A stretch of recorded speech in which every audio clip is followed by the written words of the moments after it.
Hey folks, welcome back to DCS. So lately I've been flying the MiG-29 quite a lot.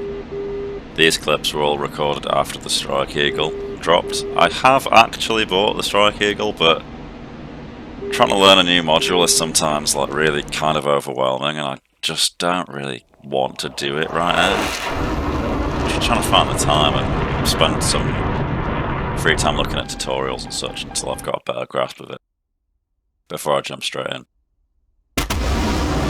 In this game that's currently on in the background, my mic unfortunately didn't record for some reason, so I've tried to edit out any elements where Joe or McGuire are trying to talk to me so that it's less confusing, and I've used the external footage to mask those elements.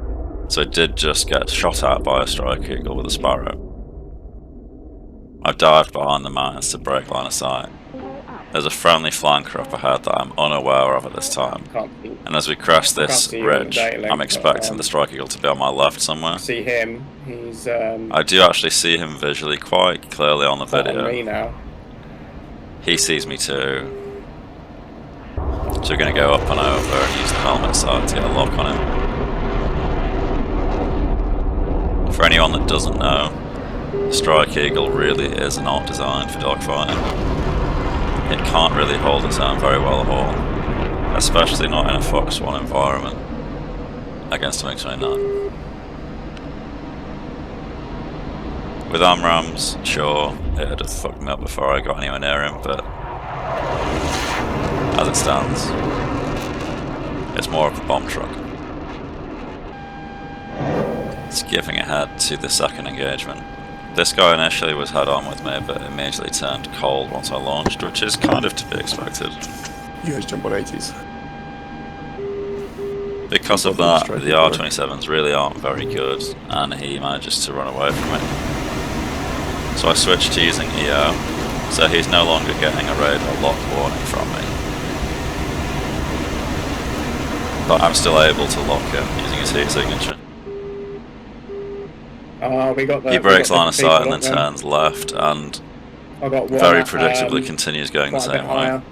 So I'm able to just track him along the ridge lines. Pick him up a little further along, so I see how I climbed to keep the angle open so I can still see him. And he still doesn't know that we're locking him, so I've just fired a Fox 2. And that's going to find his mark. He tries to mask again, it doesn't end well for him. I think he was aware of me chasing because he was flaring. And then we go in for the butteriest landing that I've ever got in the MiG-29.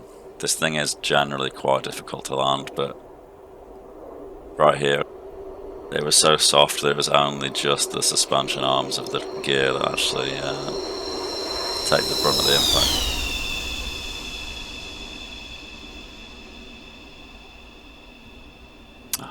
Perfection.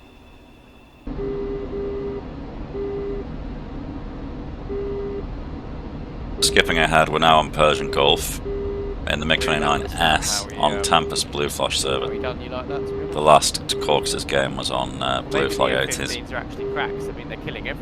I actually have some points to spend on bringing some R27 ERs into this game, which give me about a 60-kilometer range altitude, which is insanity for a Fox 1 server.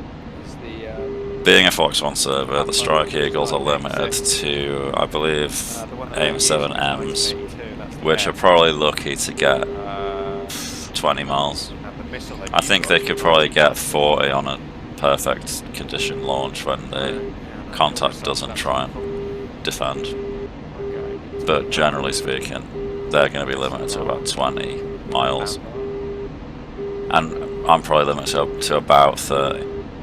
The problem is, I only have 2 of these missiles and they have 4 Sparrows, so whilst I can fire from further away, if they defend that launch, they know that I'm at a massive ammunition disadvantage, so they can afford to fire one back at me just so I can't keep pressing them. I can't afford to break lock, I can't afford to waste the launch, but they can actually go cold to defeat my missile. So they can afford to keep recommitting twice as many times, whereas I have to sort of risk getting close enough for the first missile to actually kill them. This guy in particular has decided that it isn't worth the risk of engaging me at all, so he's trying to run away. But he isn't losing altitude, and he's turned cold, which means that I can lock him with EO, which means that he doesn't necessarily know I'm following him. And right now we're pushing like Mach 1.7 at like nearly 40,000 feet. And you can see from the launch parameters that this is a no-escape launch from 25 kilometers in a 90-degree launch. I was quite worried he was going to notch it, but I think that when EO is sort of aiding your radar, it sort of makes it much more difficult to notch.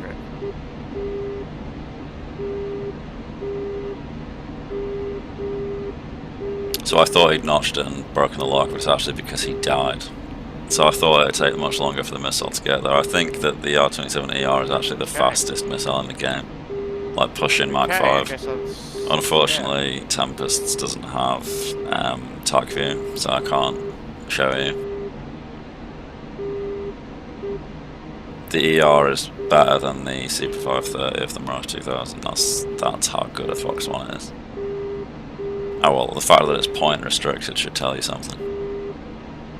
So Tempest's server uses the same EWR system as Enigma's server now does, which gives you the closest 5 contacts. So you can see that there is a F-15E within 25 kilometers on the deck, which I'm now trying to find. It is line of sight limited, so if there is a contact behind a ridge that the EWR sites can't see, then it won't be on those reports. So that it isn't an all-seeing eye. Just because something isn't on that list doesn't mean that it isn't actually there. So I did just miss 2 brief glimpses of other contacts. There's a friendly and an enemy there. They're probably dipping in and out of the mountains. They're probably the ones that were on the EWR report. But I am conscious of there being another one now, 37 kilometers coming in. You see how the closer one is gone? He may have been killed by my teammate, or they may have just broken line of sight with the EWR sites. There isn't really any way to guarantee which one it is, so you just got to play it safe and hope that you get it right. So my focus is switching to the other one now that's 21 kilometers away off my nose, because he's a pretty severe risk to me. 20 kilometers is only about 10 miles, which is pretty much bang on the usual launch range for a Fox 1. I can see a missile trail streaking across the sky, and we found the Strike Eagle. We've got a side aspect to lock with EO, so he doesn't know. Must be about to stop then. You can see his speed displayed at the top left above my speed, so he's much faster than we are. But because we're coming in from his flank, we're able to close the gap.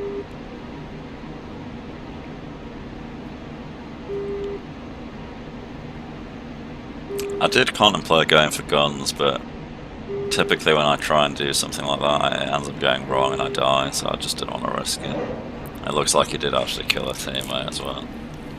So better to get swift vengeance.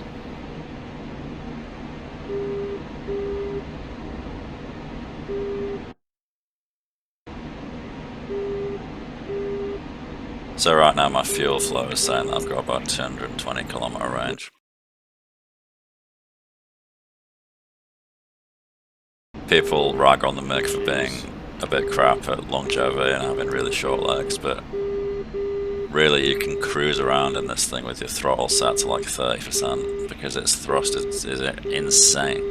And if you get above like 5,000–6,000 meters and you just cruise around at like Mach 0.7, your range can get boosted up to like 1,000 kilometers. And being able to track your range on the fly with the fuel gauge is super useful because it means that you can afford to burn and then just climb and sit on low throttle until you get another engagement. So it's a lot better than people make out, essentially. And in these flights, I was going for like 40 minutes to an hour with just a 1400 litre external tank. And I'd quite often be able to loiter for up to maybe 20 minutes before the tank even ran out. So tracking another Strike Eagle here. I seem to have briefly lost him off radar for some reason. he's turned head on, so you can see that at this range, at this altitude, at this speed, the ER's ideal parameters are like 25 kilometers, which is about 10 kilometers better, at least, than the base R27. Because they're so tremendously fast, as long as I do return fire, generally, my missile will hit before the Sparrow hits me, even if I delay the shot by, you know, a good 5 or 6 seconds. With defending as well, of course. If I was flying in a straight line, it wouldn't end too well for me. It does feel a lot like using the Super 530s. Making them regret their purchase. It would be quite interesting to see how the Super 530s would fare against the ERs if they were placed on opposite teams. Because right now on Tempests, the Mirage and the Russian stuff is on the same team. It used to be the other way around, I'm not really sure why they altered it, but you see how low my fuel gauge is right now, and at this throttle percentage it's still saying I have a 260 kilometer range, so it really is just a case of getting high and gliding down. And you can go for ages. And this landing is not going to be as clean as the last one was. It's a very difficult aircraft to land because your flaps negate the use of your air brake. In fact, no, I think it's your gear negates the use of your air brake, so you can't have your gear down and your air brake out at the same time. Oof. Yeah. Okay, so we got a bit of a bonus clip at the end. I was quite happy with that 3 kills in a flight, given that you only have 2 BVR missiles in this thing, but I would really enjoy an ace, I think, at some point. I do think it would be easier to get an ace in this than it was in the Mirage, but the fuel logistical side of it would be more difficult than it is in the Mirage.